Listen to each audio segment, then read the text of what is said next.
ప్రభుత్వంతో పోటీపడి Christian machineries ఒక వార్ లాగా ఒక యుద్ధం చేస్తే ఎంత గొప్పగా యుద్ధంలో గెలవడానికి ప్రయత్నం చేస్తామో క్రిస్టియన్ మిషనరీస్ ఎడ్యుకేషన్ అండ్ హెల్త్ని ప్రాధాన్యత తీసుకొని విద్యను వైద్యాన్ని ప్రభుత్వంతో సమానంగా ఈ దేశంలో పేదలకు అందించారు కాబట్టే ఈ దేశంలో నిరక్షరాస్యతను నిర్మూలించి ప్రపంచానికి మేధస్సును అందించే సైంటిస్టులను ఇంజనీర్లను ఈరోజు మనము ఉత్పత్తి చేయగలుగుతున్నాము.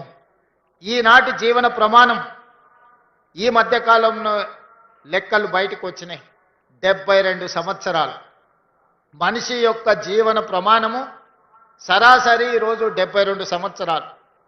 స్వతంత్రం వచ్చినప్పుడు ఒక మనిషి జీవన ప్రమాణము 32 సంవత్సరాలు ఉంటే ఈరోజు 72, 73 సంవత్సరాలకు చేరుకున్నామంటే రాష్ట్ర కేంద్ర ప్రభుత్వాలు ఎంత ప్రయత్నం చేసినాయో వారితో పోటీ పడి సేవ చెయ్యాలి, మానవాళిని కాపాడాలి, ఈ కాపాడిన మానవాళికి విద్యను అందించాలి అని క్రిస్టియన్ మిషనరీసు కంకణం కట్టుకొని అంకిత భావంతో సేవలు అందించింది. కాబట్టి ఈ దేశంలో విద్య వైద్యము క్రిస్టియన్ మిషనరీస్ అందించిన సేవలని అభినందించాల్సిన బాధ్యత ఏ ప్రభుత్వానికైనా ఉన్నది.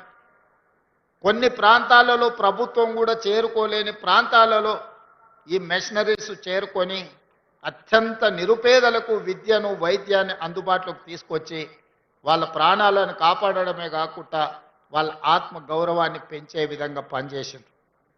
అందుకే ఈనాడు రాష్ట్ర ప్రభుత్వం ఎవరి మతాన్ని వాళ్ళు ఆచరించుకుంటూనే ఇతర మతాలను గౌరవించే విధంగా ఈరోజు పరిపాలనను కొనసాగిస్తున్నాం. నాకు నచ్చిన మతాన్ని నేను ఆచరించవచ్చు, అదే సమయంలో ఇతర మతాలను గౌరవించే వాతావరణాన్ని రాష్ట్రంలో తీసుకొచ్చినాం. మత ప్రాతిపదికన ఎవరైనా దాడులు చేయాలన్న ఆలోచన చేసినా అనుకోని చెదురుమదర సంఘటనలు ఏవైనా జరిగినా ప్రభుత్వం కఠినంగా అణిచివేసింది. అట్లాంటి వాళ్ళ పట్ల అప్రమత్తంగా ఈరోజు మా ప్రభుత్వం వ్యవహరిస్తున్నది. తొందరలోనే శాసనసభలో హేట్రెడ్ స్పీచ్ మీద కూడా చట్టాన్ని తెస్తాం.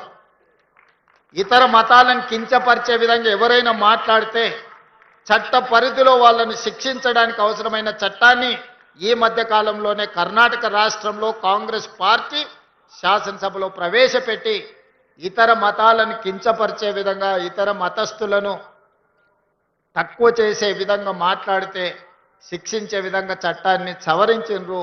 తొందరలోనే తెలంగాణ రాష్ట్రంలో కూడా బడ్జెట్ సమావేశాలలో ఆ చట్టాన్ని తీసుకొచ్చి అన్ని మతాలకు సమానమైన హక్కును అధికారాన్ని వాళ్ళ యొక్క మతాన్ని వాళ్ళు ఆచరించే స్వేచ్ఛను తెలంగాణ రాష్ట్ర ప్రభుత్వం అందిస్తుంది అని చెప్పి నేను ఈ సందర్భంగా తెలియజేస్తున్నా. ఈనాడు క్రిస్టియన్ మైనారిటీ, ముస్లిం మైనారిటీ, ఇతర ఏ మైనారిటీలైనా ఉండొచ్చు, వాళ్ళకు అందించే సంక్షేమము అభివృద్ధి ఎవరి దయ కాదు, వాళ్ళ హక్కు అని నేను సంపూర్ణంగా విశ్వసిస్తున్నా. మీ హక్కులను కాపాడడానికి మేమున్నాం. మీ హక్కులు ఎక్కడైనా భంగం కలిగితే సరిదిద్దడానికి మా ప్రభుత్వం సిద్ధంగా ఉంది. ఈరోజు చాలా ప్రాంతాలలో క్రిస్టియన్ సోదరులకు శ్మశాన వాటికల యొక్క సమస్య ఉన్నది నా దృష్టికి వచ్చింది. కానీ గ్రామం పక్కనే భూమి కేటాయించాలంటే ఈరోజు ప్రభుత్వం దగ్గర భూమి లేదు. అందుకే వేదిక మీద ఉన్న మత పెద్దలకు నేను ఒక సూచన చేస్తున్నా. ఊరికి కొంచెం దూరంగా అయినా ప్రభుత్వ భూమి ఉంటే కేటాయిస్తాం, ప్రభుత్వ భూమి కేటాయిస్తాం. లోకల్గా ఏదైనా జరిగినప్పుడు అంబులెన్సులను ఏర్పాటు చేసుకోండి ఇక్కడి నుంచి అక్కడికి తీసుకెళ్ళడానికి. ఊరి పక్కనే శ్మశాన వాటిక ఇవ్వాలి అంటే ప్రభుత్వానికి భూముల అందుబాటు తక్కువ ఉన్నది కాబట్టి కొంచెం దూరంగా అయినా భూములను కేటాయించి ఆ భూములను కాపాడడానికి అవసరమైన రక్షణ గోడలు కట్టి భూములు శ్మశాన వాటికలను కేటాయించాలి అని, బ్రతకడానికి ఇల్లు ఇచ్చినప్పుడు మరణించినప్పుడు కూడా వాళ్ళని ఎక్కడ మనము తీసుకువెళ్ళాలో కూడా ప్రభుత్వం బాధ్యత. ఖచ్చితంగా శ్మశాన వాటికల సమస్యలను కూడా ముస్లిం మైనారిటీ, క్రిస్టియన్ మైనారిటీకి సంబంధించిన శ్మశాన వాటికల సమస్యల్ని పరిష్కరించి ఊరికి కొంచెం దూరమైనా సరే మీకు భూమి కేటాయించే విధంగా ప్రభుత్వం చర్యలు తీసుకుంటుంది. దానికి అవసరమైన అంబులెన్సులు కానీ ఇతర వాహన సదుపాయాన్ని ప్రభుత్వ పరంగా చేస్తాం, లేదా స్వచ్ఛంద సంస్థల్లోనూ ప్రోత్సహించి వాళ్ళ ద్వారా కూడా మీకు ఆ సహాయాన్ని అందించే విధంగా ఏర్పాట్లు చేస్తాం. అందుకే ఈరోజు మిత్రులారా, ఈ మిరకల్ మంత్ యేసు ప్రభు యొక్క జన్మదినము మనందరికీ శాంతిని ఇవ్వడమే కాకుండా ప్రేమను పంచాలి అనే ఒక గొప్ప సందేశాన్ని అందించిండ్రు. ఆ స్ఫూర్తితో ప్రభుత్వం పనిచేస్తుంది. మీకు క్రిస్మస్ శుభాకాంక్షలతో పాటు నూతన సంవత్సర శుభాకాంక్షలు తెలియజేస్తున్నా.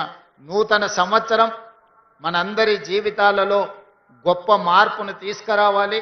మన రాష్ట్రం అభివృద్ధి పదం వైపు నడవాలి. తెలంగాణ రైజింగ్ దేశానికే ఒక రోల్ మోడల్ కావాలి. ఈ తెలంగాణ మోడల్తోని దేశంలోనే తెలంగాణ రాష్ట్రం ప్రథమ స్థానంలో ఉండాలి. ఈ విధంగా ముందుకు వెళ్ళడానికి మాకు శక్తిని ఇవ్వండి. ఆ శక్తిని ప్రసాదించడానికి మీరందరూ ప్రభువును ప్రార్థించండి, మమ్మల్ని ఆశీర్వదించండి అని కోరుకుంటూ మీ అందరి దగ్గర సెలవు తీసుకుంటున్నా. ధన్యవాదాలు మిత్రులారా. పవిత్ర క్రిస్మస్ సందేశంలో ఆనరబుల్ సీఎం గారు కడుపు నింపే ఇరిగేషన్, మేధను నింపే ఎడ్యుకేషన్, మనుషులను కలిపేది, మనసులను కదిలించేది కమ్యూనికేషన్. తెలంగాణ ఎలా దేశంలో కాదు ప్రపంచంలోనే ఎగ్జాంపులరీ స్టేట్గా ఉండేందుకు చేస్తున్న ప్రయత్నాన్ని ఆ ప్రభువు దీవిస్తారని మనం వారిని చేతులెత్తి ప్రార్థిస్తూ మోహన్ బాబు గారు. Thank you sir, that was a wonderful word sir. మీ యొక్క ఇప్పుడు అవార్డ్స్ ఫంక్షన్ ఉంటుంది.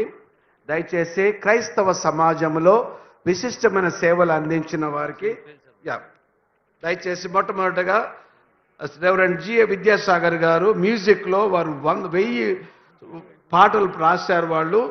వారు కంపోజ్ చేశారు కాబట్టి వారి ముందుకు రావాలని మనవి చేస్తున్నాం. వారితో పాటుగా మెడిసిన్లో డాక్టర్ లత గారు ఉన్నారు. వారు కూడా ఒక బెస్ట్ క్రిస్టియన్ డాక్టర్గా